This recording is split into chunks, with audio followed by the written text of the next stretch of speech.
ಹಾಕಿ ಡೈರೆಕ್ಟಾಗಿ ತಹಸೀಲ್ದಾರ್ ಸಾಹೇಬ್ರಿಗೆ ಕೊಟ್ಟಿದ್ದೀವಿ, ನಾವು ಹೇಳಿದ್ದೆಲ್ಲ ಮಾಡಿದ್ದೀವಿ.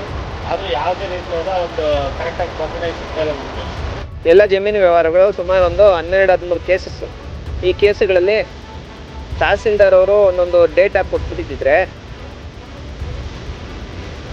ದಲಿತರ ಜಮೀನು ಅಂತೇಳ್ಬಿಟ್ಟು ಬಂದಾಗ, ಬಡವ್ರ ಜಮೀನು ಅಂತೇಳ್ಬಿಟ್ಟು ಬಂದಾಗ ಯಾರೇ ಹೇಳಿದ್ರು ಆ ಸಮಸ್ಯೆಗಳನ್ನ ಇತ್ಯರ್ಥ ಮಾಡೋಂಥ ಜವಾಬ್ದಾರಿ ತಹಸೀಲ್ದಾರ್ ಅವ್ರಿಗೆ ಇರಬೇಕಾಗಿತ್ತು.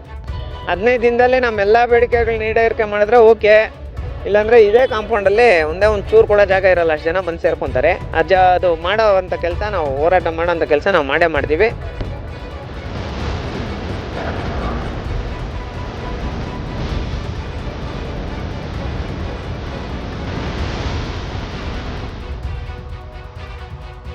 ಹೊಸಕೋಟೆ ತಾಲೂಕು ಕಚೇರಿಯಲ್ಲಿ ದಲಿತರಿಗೆ, ಬಡವರಿಗೆ ನ್ಯಾಯ ಸಿಗುತ್ತಿಲ್ಲ.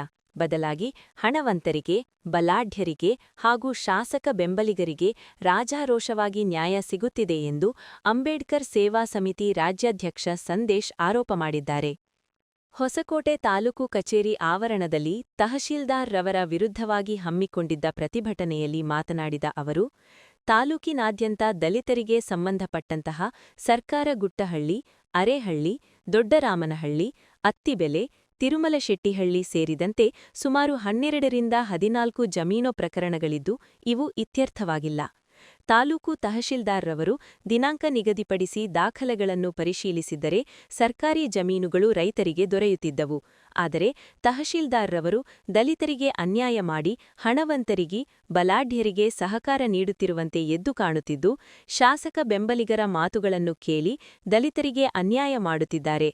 ಆದ್ದರಿಂದ 15 ದಿನಗಳೊಳಗಾಗಿ ನಮ್ಮ ದಲಿತ ಸಮುದಾಯಗಳ ಜಮೀನು ಪ್ರಕರಣಗಳನ್ನು ಪರಿಶೀಲಿಸಿ ನ್ಯಾಯ ದೊರಕಿಸಿಕೊಡದೆ ಹೋದರೆ 16ನೇ ದಿನದಲ್ಲೇ ಈ ತಾಲೂಕು ಕಚೇರಿ ಆವರಣ ತುಂಬುವಷ್ಟು ಜನರನ್ನು ಕರೆತಂದು ತಮಟೆ ಹೊಡೆದು ಉಗ್ರವಾಗ ಪ್ರತಿಭಟನೆ ಮಾಡಬೇಕಾಗುತ್ತದೆ ಎಂದು ಎಚ್ಚರಿಕೆ ನೀಡಿದರು. ಸರ್, ಹೊಸಕೋಟೆ ತಾಲೂಕಾದ್ಯಂತ ಎಲ್ಲ ಜಮೀನು ವ್ಯವಹಾರಗಳು ಸುಮಾರು ಒಂದು 12-13 ಕೇಸಸ್ಸು.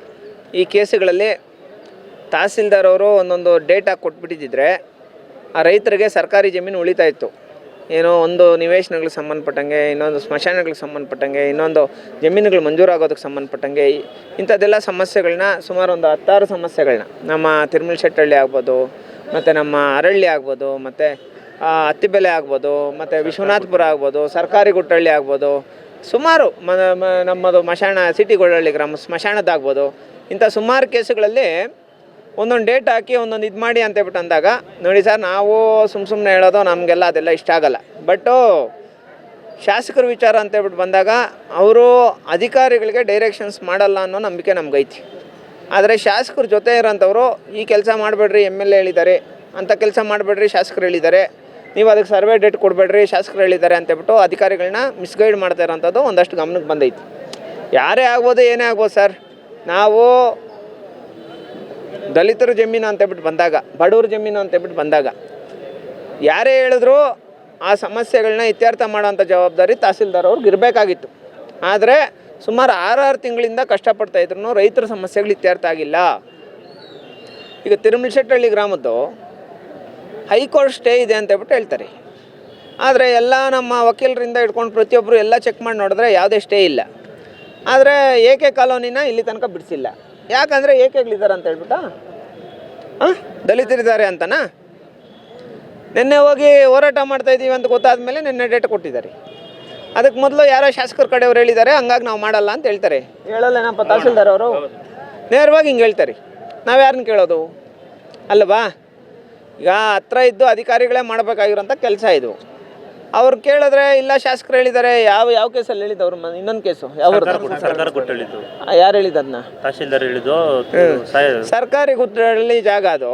ಏನಾಗೈತೆ, ಒಂದು ಕಂಪ್ನಿಯವರು, ಖಾಸಗಿ ಕಂಪ್ನಿಯವರು ದೊಡ್ಡ ಕಂಪ್ನಿ ಎಲ್ಲ ಕಟ್ಕೊಂಡು ಸರ್ಕಾರಿ ಜಾಗ ಮತ್ತು ಒಂದಷ್ಟು ರೈತರು ಆ ಜಮೀನಲ್ಲಿ ಬೆಳೆ ಬೆಳೀತಾ ಇರ್ತಾರೆ.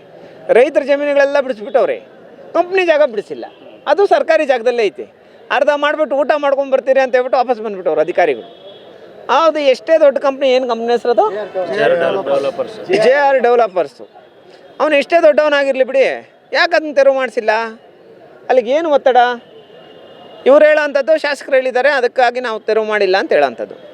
ಏನು ನಡೀತಾ ಇದೆ ಹೊಸಕೋಟೆ ತಾಲೂಕು ಆಫೀಸಲ್ಲಿ ಅಂತ ನನಗೆ ಗೊತ್ತಿರೋ ಥರ ನನಗೆ ಬಂದಿರೋಂಥ ಮಾಹಿತಿ ಶಾಸಕರು ಯಾವುದೇ ಕಾರಣಕ್ಕೂ ಹೇಳಲ್ಲ. ಅವರು ಹೆಸರು ಹೇಳ್ಕೊಂಡು ಅವರು ಕೆಲವರು ಈ ಥರ ಮಿಸ್ಗೈಡ್ ಮಾಡ್ತಾಯಿದ್ದಾರೆ ಅಧಿಕಾರಿಗಳಿಗೆ ಅನ್ನೋದು ನನ್ನ ಗಮನಕ್ಕೆ ಬಂದಿದೆ. ನಾವು ಹೇಳೋಂಥದ್ದು ಈಗ ಸದ್ಯಕ್ಕೆ ನಾವೊಂದು 300 ಜನ ಸೇರಿ ಒಂದು ಹೋರಾಟ ಮಾಡಿದ್ದೀವಿ. ಮುಂದಿನ ದಿನಗಳಲ್ಲಿ 30,000 ಜನ ಸೇರ್ತೀವಿ. 25,000 30,000 ಜನ ಸೇರ್ತೀವಿ. ಯಾಕಂದರೆ ಸಮಸ್ಯೆಗಳು ಹೆಚ್ಚಾಗಿದೆ ಸರ್ ತಾಲೂಕಲ್ಲಿ. ನಾವು